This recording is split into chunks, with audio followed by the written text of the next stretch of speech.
തൃക്കാക്കര നഗരസഭയുടെ പരിധിയിലുള്ള ഹോട്ടലുകളിൽ നഗരസഭ ഹെൽത്ത് വിഭാഗത്തിന്റെ മിന്നൽ പരിശോധന. പഴകിയ ഭക്ഷണങ്ങൾ പിടിച്ചെടുത്ത ഭക്ഷണം ഹോട്ടലിന്റെ പേര് സഹിതം നഗരസഭ അങ്കണത്തിൽ പ്രദർശിപ്പിച്ചു.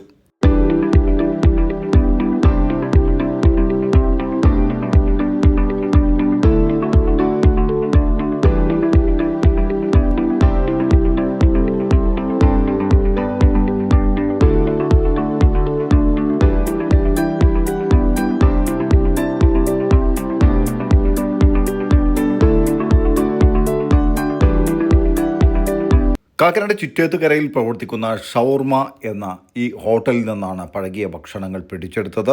തൃക്കാക്കരയുടെ വിവിധ പ്രദേശങ്ങളിലെ ഹോട്ടലുകളിൽ വരും ദിവസങ്ങളിൽ മിന്നൽ പരിശോധന തുടരും എന്ന് തൃക്കാക്കര നഗരസഭ ഹെൽത്ത് വിഭാഗം അറിയിച്ചു. ഞാൻ പ്രദീപ്, ന്യൂ ഇന്ത്യ, നന്മ 24.